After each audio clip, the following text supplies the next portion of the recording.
Let me first introduce myself. I'm Dr. Laura Planes. I work with Real Madrid Graduate School. I'm originally from Spain, but I live in Florida. I've been living in Miami for the last 5 years. And I'm very happy to be with you today. We're going to have today a special guest to talk about our program. And we also have a very special person, which is Gemma. She's the recruiter of this dual degree program. Gemma, would you like to say a few words? Hi, I'm the recruiter for the sports management program. I work on the FIU side of things. Laura works on the University of Real Madrid things, and we are here to help you through your application process and any questions or concerns that you guys may have about the program. Thank you, Gemma. So, as we were saying, we're here to talk a little bit about the professional MBA online, a partnership between FIU College of Business and Real Madrid Graduate School. It's a specialization in sports management. This program allows you to obtain 2 degrees, 2 MBAs, the professional MBA with FIU College of Business and the executive MBA in sport management with Real Madrid Graduate School. And this dual MBA program is the one our star today, Leonardo Penagos, has recently obtained. Leo, hello, thank you.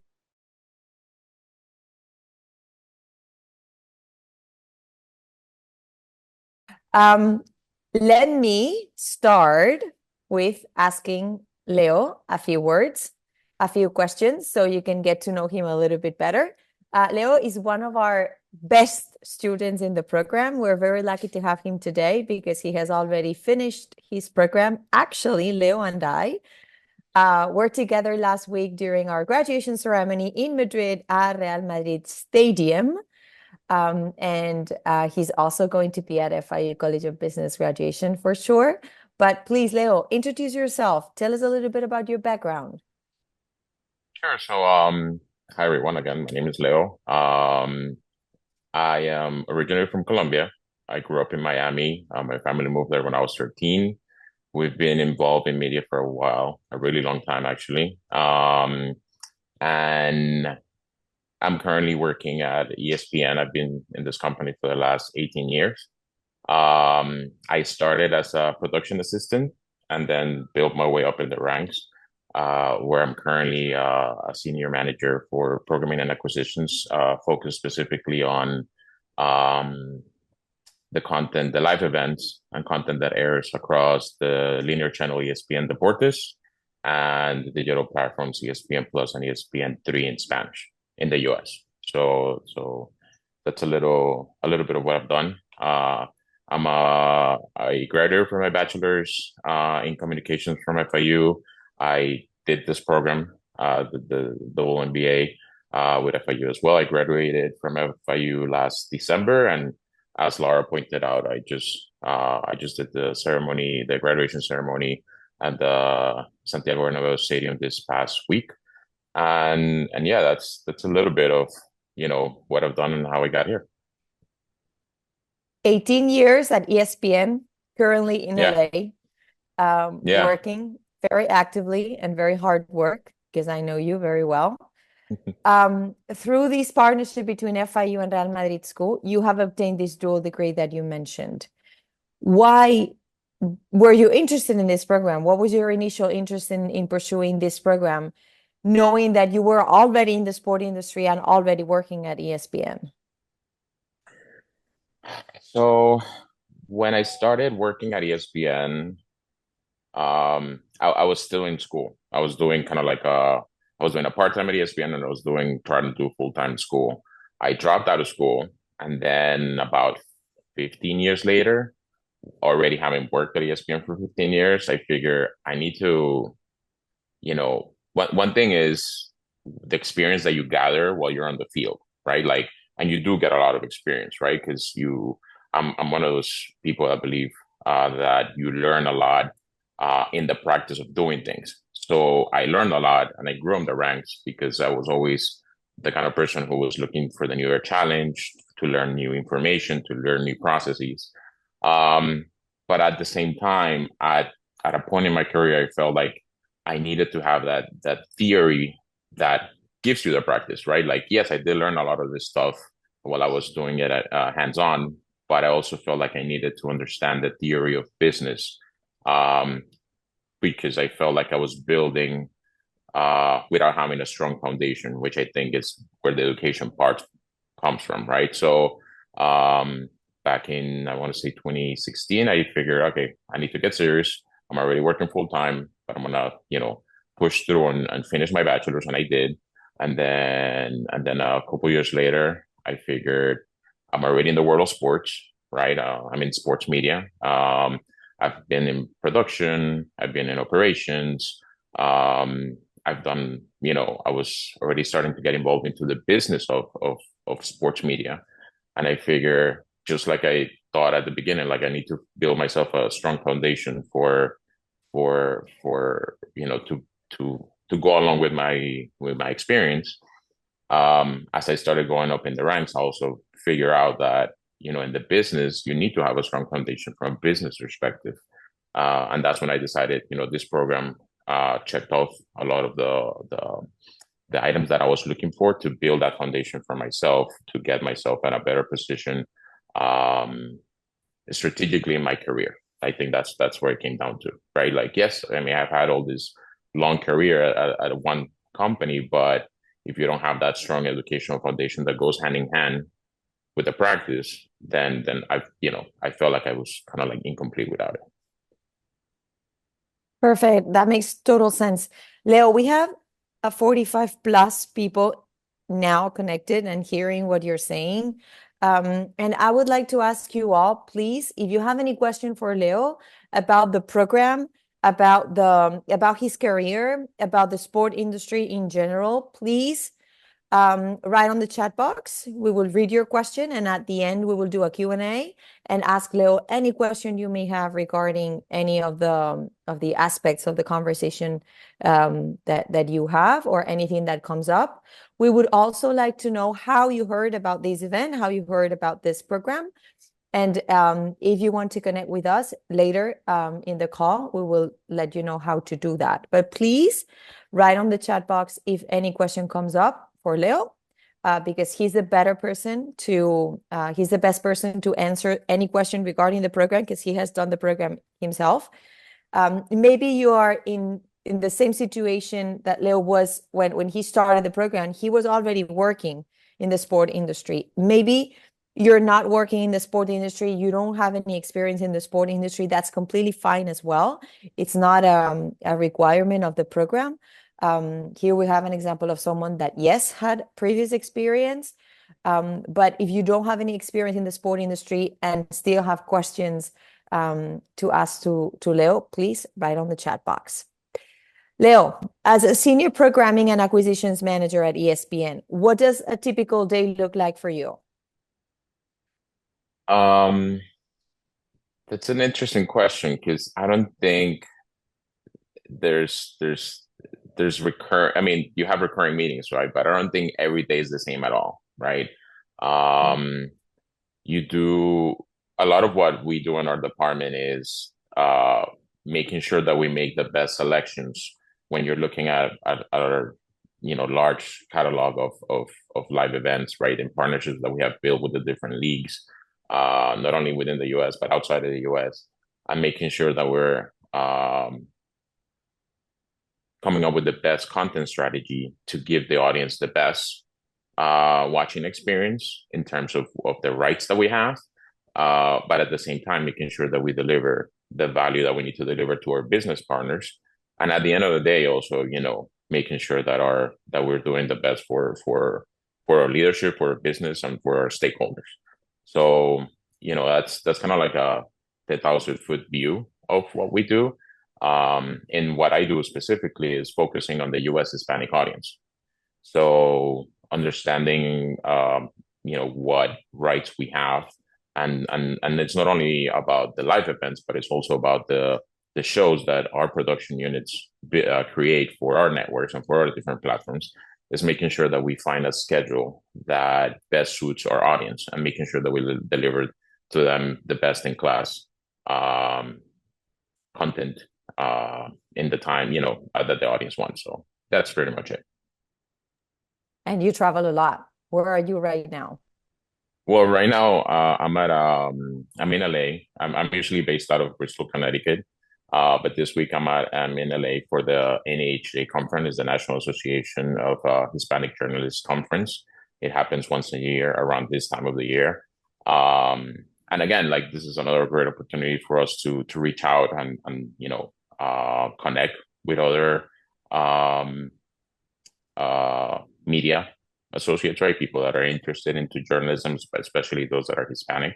And it allows us to be part of the workshops, to kind of like give some insight into what it is, what it takes to be part of the media business from a Hispanic side. And at the same time, it also allows us to connect with future journalists that may want to join our company, or also allows us to connect with other companies that have Hispanic initiatives to fight for the U.S. Hispanic audience in the U.S. Okay. I have this question, and I think it's very interesting because you and I talked about this during the Inter Miami visit back in June, and I would like you to share this with the rest of the people that are with us today. Can you explain the importance of strategic scheduling and how that impacts the success of sports programming, please? Yeah. So, you know, when you're watching and I use these terms, daily, so that's why this might be some of these terms might be new for you guys. But when I talk about like a linear channel, right, it's like a TV channel, right, whether that you're watching through your TV box. Um, our time is very limited, right? Like we're not the only channel out there, and there's many channels out there that are bringing lots of different content to the audiences that are out there, right? Strategic content, like what we do here is to making sure that we deliver the content that the audience is looking for, right? Especially when it comes to sports, and in my field, when it comes to sports in Spanish, is making sure that we make the best viewing experience available to the audience out there, right? So we work internally with different programming teams. So every team kind of like is focused on we have teams that are focused specifically on different sports categories, and I work with them to make sure that we schedule their events on this linear network the best way possible, right? Making sure that um, we keep in mind what the audience likes to watch, what they don't like to watch, and the way we do that is through a lot of data analysis, right? Looking at ratings based on uh, previous watching experiences from the audience, looking at the numbers, looking what has performed, what hasn't performed, what we have seen that people like watching more of, what they don't like watching so much of, and then based on that, making plans accordingly to how we schedule, whether it be the linear network, ESPN Deportes, or lately, we have seen the shift too of the audiences going into digital platforms and finding the content that they want to watch when they want to watch it. So making sure that we're also addressing the needs of that audience in those digital platforms and making sure that we have content available for them in those platforms. Okay. Another interesting question that I'm pretty sure a lot of students would like to have an answer. How do you approach contract negotiations and ensure that both parties benefit from the agreement? Because at Real Madrid, the football club, of course, a lot of people would like to be part and partner of the club, and as a sponsor, as a media partner, as a ticketing partner. How do you approach these contract negotiations and make sure that both parties are aligned? So it's interesting. Some of the things that I learned in the program, right? I had already applied not knowing, right, that they were part of what I was already doing. So again, it sort of validates like, oh yeah, great, what I'm doing is the right way of doing it, right? But one of the things that I've learned about a negotiation is um, if you go into a negotiation thinking I need to win, then it's already a losing proposition for both sides. I think I one of like the that. main keys that you have to understand about a negotiation is that um, if there's only one winner in that partnership, in that deal, then it's not a good deal. It's not a good negotiation. It's not going to be a good partnership. Both sides have to be willing to play in the sandbox and come to agreements and come to commitments, right?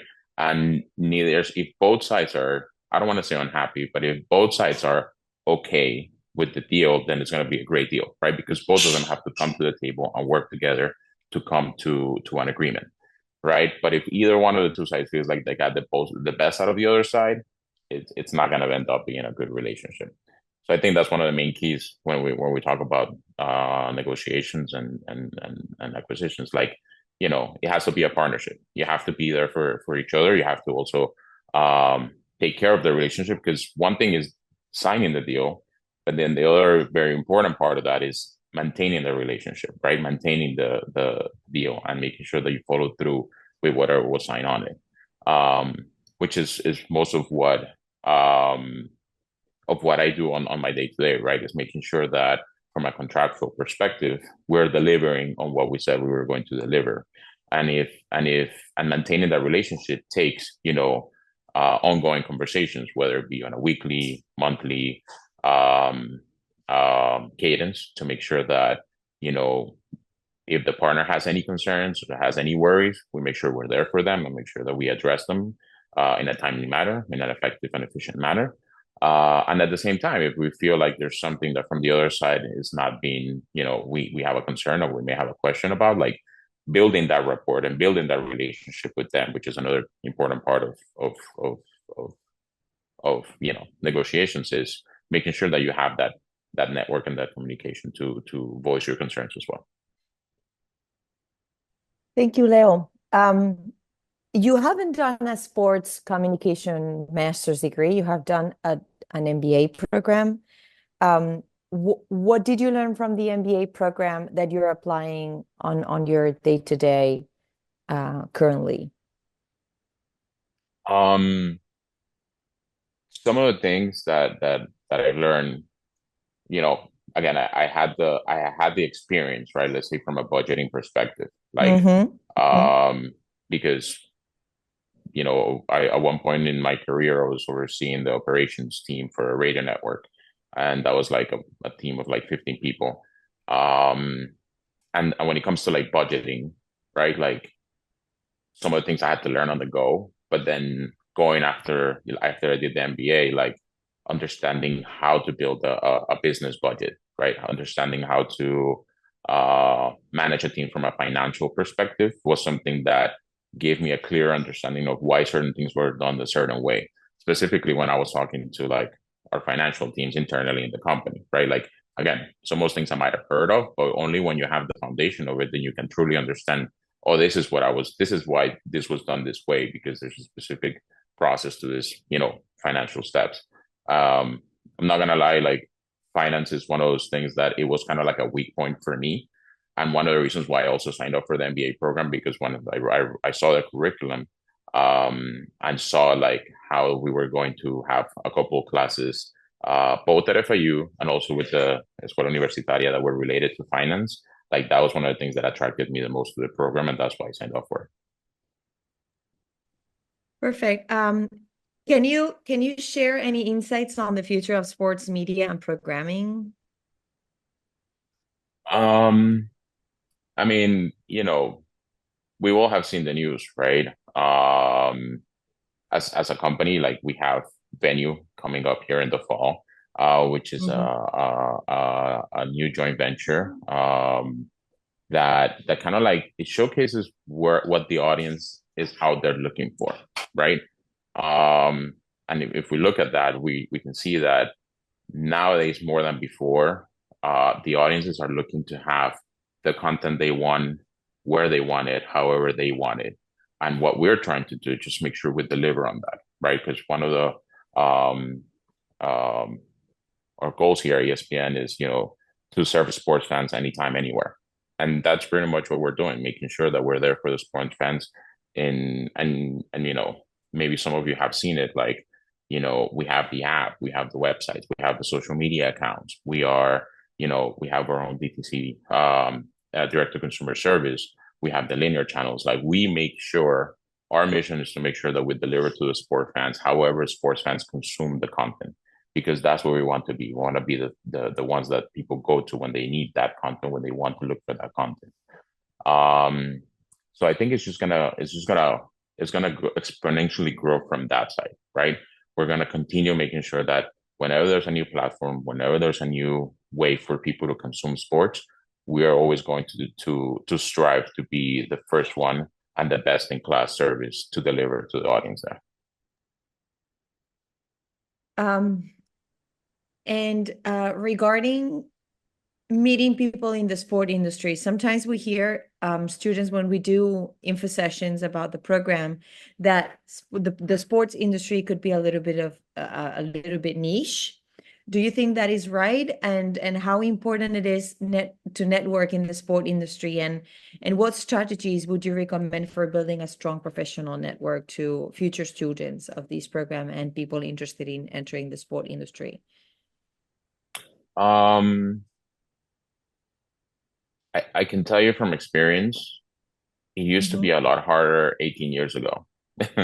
Trying to get involved into sports.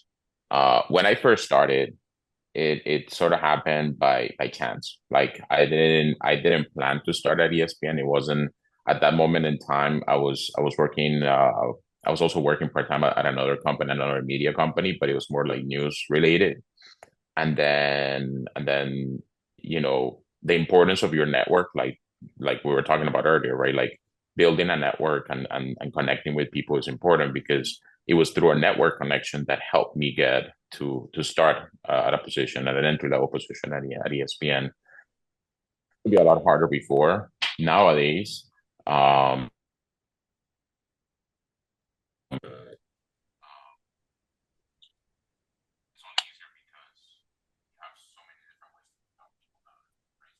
I think we can't hear you. We lost you. you Much better now. okay. I was Yes. saying, Thank you. so nowadays is a lot easier. Back then, it was just sort of like word of mouth, meeting people face to Okay. face, right? Nowadays, like all you got to do is jump into any of this, professional business sites like LinkedIn, for example, and just research, inform yourself, connect with people, ask questions. I think one thing that, if I can give one advice about building a network, is being proactive in connecting with people, like going out there and asking questions, educate yourself, find information. Don't be afraid to ask, and don't be afraid to knock on doors. The funny thing is, nowadays we don't need to go and knock on physical doors. You can knock into a million, digital doors by just asking questions to people in the field that you're interested in, right? Um, More likely than not, some people might answer, some people might not, but you have a lot more opportunities to ask questions and to knock on those doors if you do it digitally, than you used to have before, where, being an where by being limited where you are regionally, like that used to be a big limitation too as well. Nowadays those walls are broken down, and again, you can go and ask a million questions to a million people, but you have to be proactive. You have to be on top of it. You have to, if this is what you really want, at the end of the day, it's all going to be based on the effort that you put into making it happen, and making those connections. 100%. And as a busy professional, you still took the time to come to Madrid last year and experience Real Madrid, experience the 2 weeks that are included in this dual MBA program in Madrid, Spain, with Real Madrid Football Club. Actually, last year it was still called White Week. Why? Because of the color of Real Madrid jersey when we play home. This year we changed the name and we call it a Real Madrid experience. Leo, what is that? I mean, it's a very comprehensive approach to learning. That was like my best description for it. We talk about, there's a lot of, on the classes that we took with Escuela Universitaria, it was a lot of conversation, right? And it was a lot of learning through asking questions and answering and having a lot of conversations. But once you're there, and once you visit the teams, and once you visit the sites, and once you meet with the executives, and once you have a chance to ask the questions, right, that you ask your professors, and you see like the answers match up, right? Like they're telling you exactly what your professors are telling you, and then you can go deeper into, on a more like case specific, you know, it's a very, again, like it was like feeling like you're there, and it gives you kind of like that taste of like, if this is what I really want to do, like this is like a great first step to like feel like you're in the right place, right? Because I know, for example, last year we visited. I'm trying to remember the one team that we met the owner, who he happened to also be a general manager of a baseball team here, the St. Louis Cardinals. Oh my God, I Leganes, can't. Yes, Leganes Leganes. guy. Yes. So we went to Leganes, and we were sitting there in the stands, and again, the chance that you also get to visit all the stadiums, right? Like that's also like that kind of like gets you in the right mindset, like, oh my God, this is what I really like. But then you get to meet the owner, right? And then you get to hear from him what it takes to build what he has built, and what he wants to, or what he's planning to do, or how he's looking at it as a business from his perspective. Like, you don't get those kind of opportunities anywhere. So having that conversation with him, and looking at things from his perspective, him sharing with us how he's looking at that business. And by the way, like, we're talking, that was last year. This year they're moving to first division. So like, Yes. having been there last year and hearing him what he wanted to do and what he wanted to achieve with the team being in second division, to now seeing what he planned and what he shared with us become a reality now, it's like, it's sort of mind blowing, right? Because you're kind of like, you had the opportunity to be there before it happened, and now you see it happen. Now it's like, wow, that's amazing, right? And it's inspiring too. So like, to me, like, that was one of the great things that happened during the old White Week, now the Real Madrid experience. And that was just one of the many things that we did, but during those 2 weeks, having the chats um, with con el señor Butragueño, like having his insight as well on what he thinks the school, like what the purpose of the school is, learning from all the senior executives in the company, especially from a marketing perspective, from what they plan to do in the future as at Real Madrid, a business perspective, hearing from all the experts. I mean, I'm telling you, it's mind opening, right? Because that was the other part of it, that it also opens your mind to other possibilities that you may not have thought of at the moment, like before you enter the program. And then this gives you a new breath of discovery. Like, if maybe you thought, maybe this is what I want to do because I'm in business, but maybe you heard like, now there's like new developments into sports medicine, or sports marketing, and then maybe you never thought of those opportunities. Like, having been there opened my mind to those opportunities, and I know that it did to other of my classmates as well. That is exactly what we always tell our students during our welcome sessions. Our goal is to inspire you, to make you feel that you really belong to this industry, and to try and help you find what you want to do in life.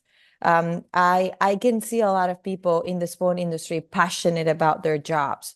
I don't see that in a lot of industries. I mean, you don't see a lot of people really motivated and passionate working in real estate or in banking or in finance, right? But working in the sport industry, whether it is in communication as Leo, or in sponsorship, brand activation in a club, in athletic director, in entertainment, wherever you work in the sport industry, which is huge, and there's a lot of opportunities out there.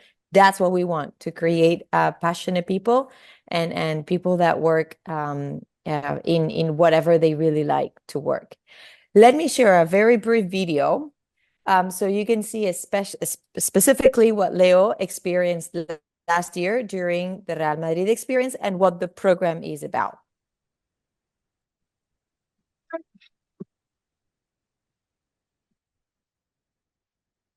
Hi, my name is Zastri Mercedes. My name is Ana Hernandez. I was born in Cuba. My name is Alexander Bayola. I'm from New York and part of the dual MBA program between FIU, Florida International University, and Real Madrid Graduate School.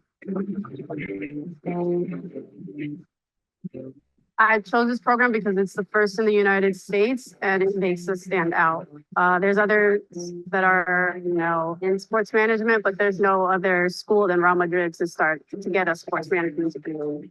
For me, was a win-win to get to come to Madrid, study in a university that would give me the experience from the European perspective and the American perspective.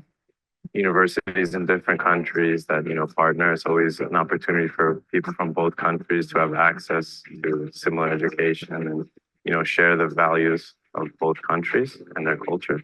And a program such as Real Madrid, one of the best organizations in the world, who's going to say no to that, right? 2 weeks have been an incredible experience. It was awesome to get to meet these people that I watch on TV most of the time. Those two things were for me the top of the experience. But just the 2 weeks of White Week, we had a lot of great, conferences, got the opportunity to meet a bunch of people from around the world. And, I've had a great time so far.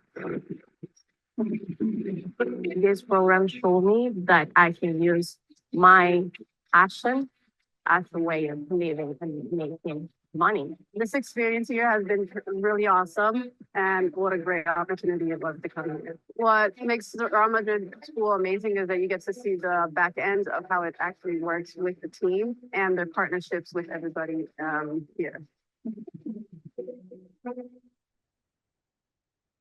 All right. Thank you, Leo, so much for all of the information you shared. I would like, if possible, to take now 5 minutes of your time for you to tell us a little bit about your experience during the program. So again, as we were saying at the very beginning, we have the combination of FIU and Real Madrid Graduate School. You graduate as well, you're an alum as well on your bachelor's degree from FIU. FIU, just if there's anybody on the call that doesn't know FIU, which I highly doubt, it's the fourth largest public university in the nation, and the MBA included in this partnership is ranked number 3 in the world, in the US, and number 10 in the world by the highest rankings, which is the QS online MBA rankings. So you can earn a very high level MBA program from this partnership. On the Real Madrid Graduate School side, we're based in Madrid, Spain, but we're a pioneering graduate school for sports. We only offer sports, which is what we know how to do. So as you can see here, you have 9 courses with FIU and 5 courses with Real Madrid School, with an additional course, which is the finance course, that allows you to get this dual MBA. Leo, seeing the picture here right now, what was the most challenging course and your favorite course? Yeah, as I mentioned earlier, finance was one of my weak points. So corporate finance, I honestly thought corporate finance was going to be really hard. But once I took the course, like I think both at FIU and then economics on the Real Madrid school, like both those classes, I thought were going to be the hardest ones, but I learned to appreciate finance from a different perspective.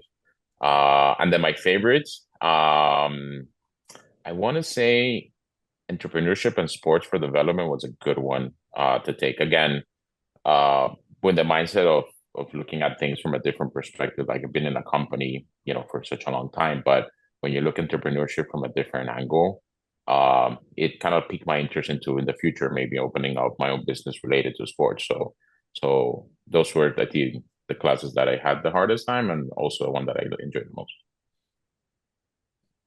And how does the program work? I mean, do you have all your classes together, like the FIU classes first and then Real Madrid?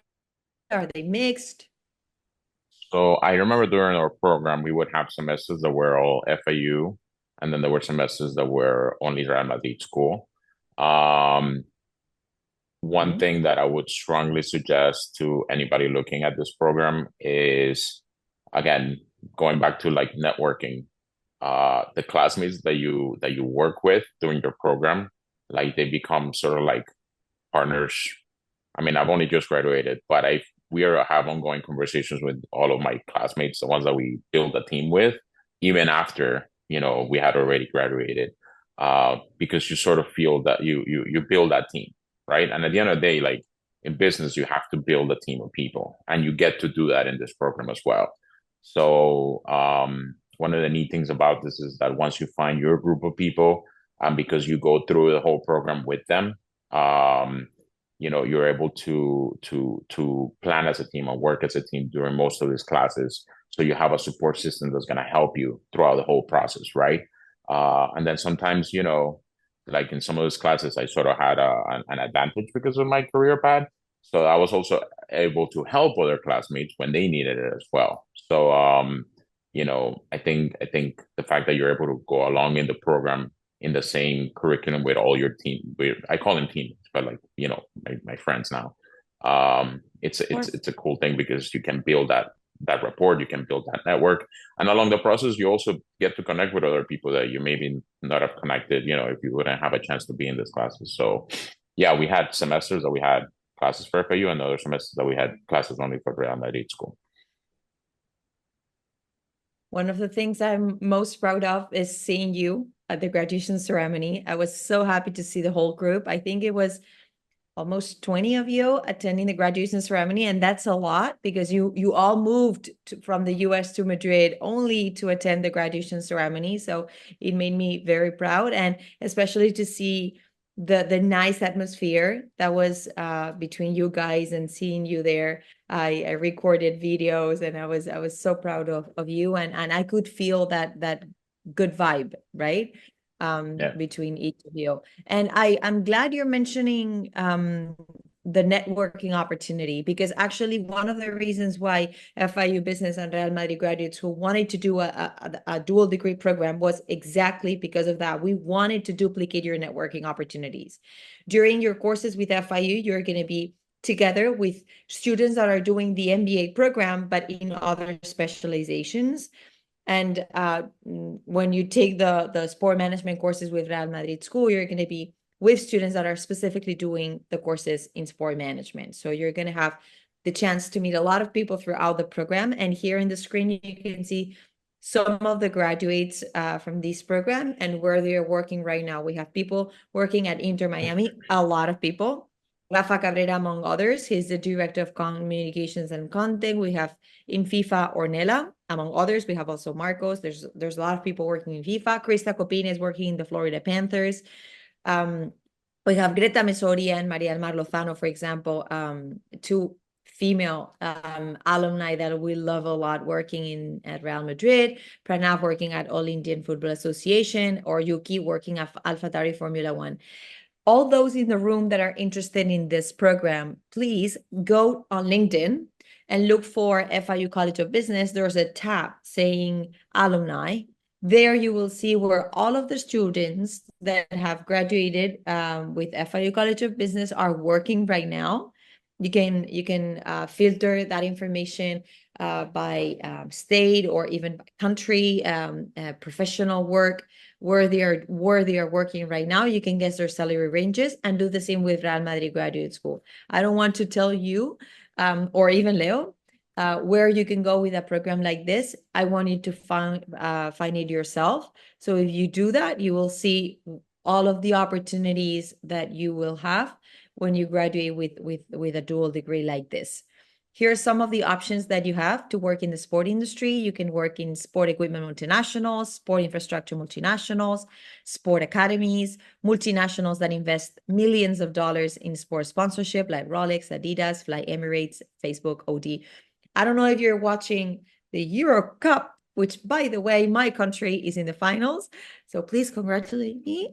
Congratulations. And I hope you all choose Spain on Sunday. But if you're watching a game, you will see all of the sponsors. So there's a lot of interest in for people to work in sponsorships and multinationals like that, and people with this profile are very interesting for companies like that. The program starts 4 times a year. We're now accepting students for August, right, Gemma? The program is 14 months, so we're going to start in August, and we have a mix, as Leo is saying, of 8-week semester with courses at FIU, courses at Real Madrid School, all of them online, so you can keep working if you're actively working right now or look for job opportunities. And the tuition fee is 42,000 if you take the professional MBA and the transcripts from Real Madrid School. 45,000, so $3 additional $1,000 if you do the dual degree program. I will now give the floor to my friend Gemma, who is on the FIU side, to talk a little bit about the admission requirements. Well, thank you, Laura, and thank you, Leo. It has been great hearing you guys talk and just sharing your experience of the program that we're also passionate about. So yeah, admission requirements, we try to be, we believe in more of a holistic admission process, meaning we don't just focus on one aspect of your application. We try to look at the grander scheme of things because we do understand that some students may have some strong suits that are better than others. So essentially, we just need a bachelor's degree, preferably from an accredited school, but obviously that's why we try to work with you, measuring your work experience, what school you went to, what program you did. So while you're applying, most important thing is a bachelor's degree, official transcripts from all the previous universities you may have attended, and a 3.0 GPA.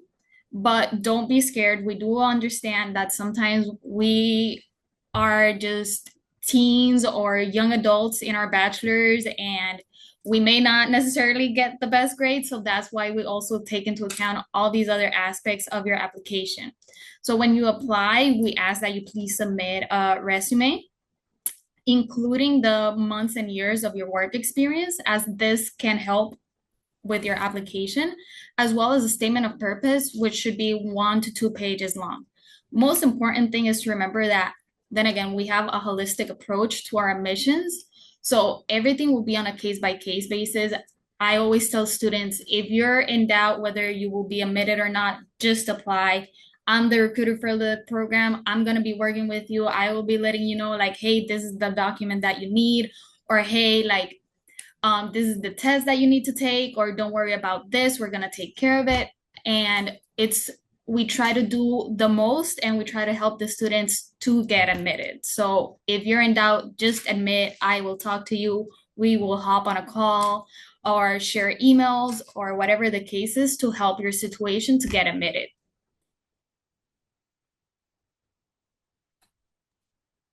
Thank you, Gemma. Regarding financial aid, we know most of our students study with financial aid.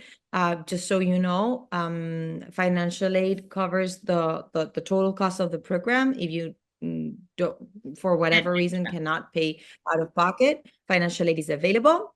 This is a QR code that will send you directly to our application page. However, my friend Gemma will send you right after our call all the instructions and information of the program and fee waiver.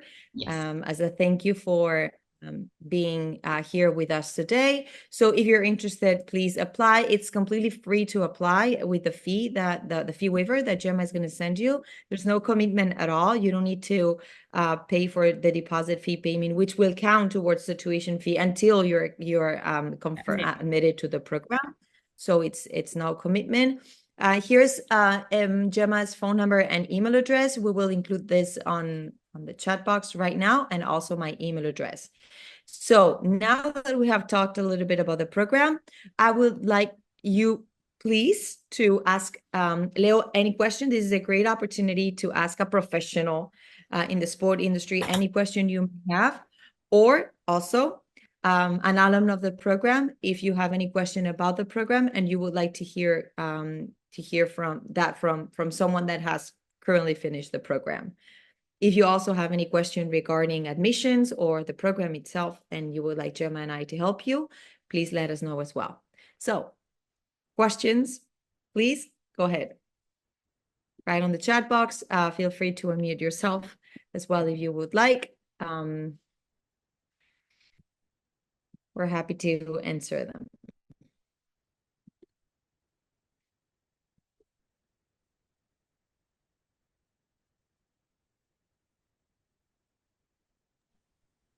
Hello, Gemma. my name is Desmond Henry, and Hello. I want to ask, what are some skills that you think are key for someone in this industry?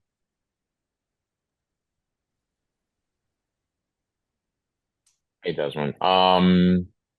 If we're talking about sports media industry or just in general, I mean, I think a can-do attitude is it's key. Um, One of the things that has helped me personally grow in my career is that I've always been very curious and I've always been very um like no challenge is too big kind of mindset, right? Like anything you kind of throw at me, I've said I may not know it, but I'll learn it, right? And if I need to, study it to comprehend it and then be able to execute it and put in the time and effort, then I'm all in, right? I think um, having that can do attitude is big in at least in the sports media world. It has been big for me because it shows that no challenge is too big, that you're able to commit to a goal and achieve it, even if it takes you longer than expected, or if it takes you to learn new skills or learn new information in order to get it. I think that's if there's one skill that I would strongly recommend is having that mindset of I can do it. Thank you, Leo. Thank you, Desmond. Very good question. Sebastian Mauricio is asking Leo how difficult it was balancing a job at ESPN and completing your MBA, and how would you go about managing your time? Um, it does take some planning on your side, right? Some of the classes that we took, um, I'm not sure if the schedule is still the same, but some of the classes we took sometimes would be at 6, 7, sometimes 8 o'clock at night, depending where the professor was. I know one of our professors was based out of Australia, so for him it was very early. For us, it was very late. At least on the East Coast. So yeah, it does take some adjustment, like where you have to make sure that you know plan your schedules accordingly and making sure you set out time to do your homework. Um, I would personally, I would attend to the classes that we would have them during the week between Monday to Friday, and I would try to dedicate either a Saturday or a Sunday to making sure I did all my classwork and studied for to get the work done or learn whatever I needed to learn for that week. That was kind of like my cadence on a week by week basis. Thank you. Very good question, Sebastian. Star Spencers, I hope I have pronounced your name correctly. I'm currently working towards my certificate for an NFLPA does. Would this degree assist with sport agent employment as well? Because it has a lot of sports media management as well.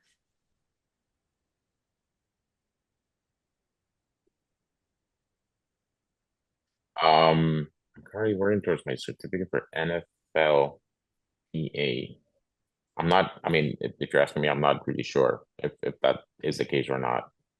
Um, so I wouldn't be able to help you with this question. I'm sorry. Perfect.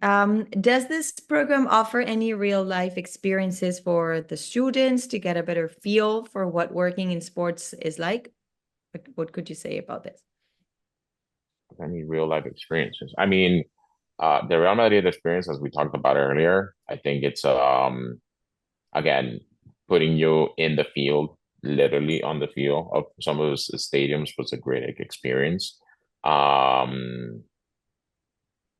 Some of the classes, I remember there was one of our classes that dealt with negotiations, which is something I do. Um, it challenged me because most of the negotiations are like rights or acquisitions that I've worked on have been more on the like TV linear side or digital side of it. But when you look at it from like my mind wasn't again expanded because Um, when it comes to sports rights, there's a very vast world out there of sports rights across many different platforms. Not just the ones that I knew at that moment, but for example, when you go to a gas station, right, and you see the little screen that shows highlights of games, like somebody's out there selling or buying the rights to be able to put that image there in that screen, right? And at that moment in time, I wasn't conscious of like, yeah, somebody actually has to do this or sell it or buy it. So it actually expands your mind. So at that moment in time, it kind of like gave me a real life, situation experience where I was like, oh, I do this, and I wasn't even aware of that. So that was just a quick example of, yeah, it does give you kind of like real life experiences by learning through what your professors are teaching. Okay. We have a new question by Tharia. What advice would you give a new graduating sport management trying to get a job in sports with a professional or collegiate team? I'm sorry, can you repeat that question again? Yeah, of course. Which advice you would give to a new graduating sports management who's trying to get a job in sports, either with a professional or a collegiate team? So I'm the oldest of five, and my youngest sibling is 18 years younger than me, and she actually had the same question for me when she was about to graduate from FIU. She also graduated from FIU because she wanted to get involved into. She's also into media, she's into marketing, but she wanted to get involved into like collegiate sports. Like, how do I do this? Um, my advice, and it worked, so that's what I'm going to share with you guys is uh, go to the coach, go to the team manager, and ask them like, "Hey, I'm interested in this. How can I help? Do you guys need anybody? Is there something I can do? Like, even if it's just to get your hands dirty at first, right? And eventually she became the photographer of the women's volleyball team for one season, and that gave her enough experience to start building a background, right? Because at the end of the day, what most companies tend to ask is like, okay, you have a degree, that's great, but what other experience do you have, right? And I think you're able to build that experience through practice. So at first at first you may have to go and ask those questions and connect with people and ask for like, give me a chance to get experience, right? Like, and and and and and even if you're not sure that you know what you're doing, is again going back to that can do attitude. Like, I may not know what I'm doing, but I'm gonna give it my best. I'm gonna try my best and show that effort and show that to the people that give you an opportunity. That sets you up to start building little by little that career path. So I think again, going back to nowadays in the digital world, like there's a million doors out there to knock on, and you should not be afraid. If like this is what you really want to do, to feel comfortable to go and ask those questions, and if you don't get an answer, then go find the next person that has the same experience or higher experience or is experienced in the field and ask those questions, and don't be afraid to ask questions. You'll be surprised how many people out there are more willing to answer questions than not. And I want to say something. It's not only asking questions, and I remember perfectly well Leo on the first row every day during the Real Madrid experience last year, asking a lot of questions, introducing himself to all of the speakers, like very high-level executives in Madrid, but also attending all kind of events that Real Madrid School and FIU Business organize during the program to take any opportunity to network and look for new opportunities. Although, again, he is already a professional and an executive in the sport industry. He attended the Inter Miami event that we recently had with FIU that they organized with Inter Miami. And I think it's very important to take any opportunity that this program gives you to network, to meet people, because it's not only the people that are going to be with you in the program, it's the people that already have a degree like this that you can be introduced to, and you never know where an opportunity is going to come from. We have a question from Ali Green. I think, Gemma, you can answer this question because it's the GRE requirement. Yes, I So was if you just want. typing up the response. Then again, our admissions process is very holistic and it's very case by case basis. Whenever I have a student ask me about the GMAT or GRE, my suggestion is just apply because there are many things that we take into consideration. And until we have your application, your documents, your resume, we will not be able to really tell you if it's going to be required or not. So just apply. We'll take a look. If it is required in your case, we will let you know. We will get in contact with you. And then again, we'll try to do everything to get you admitted every single time. So it depends on your work experience. It depends on your bachelor's. It depends on your GPA.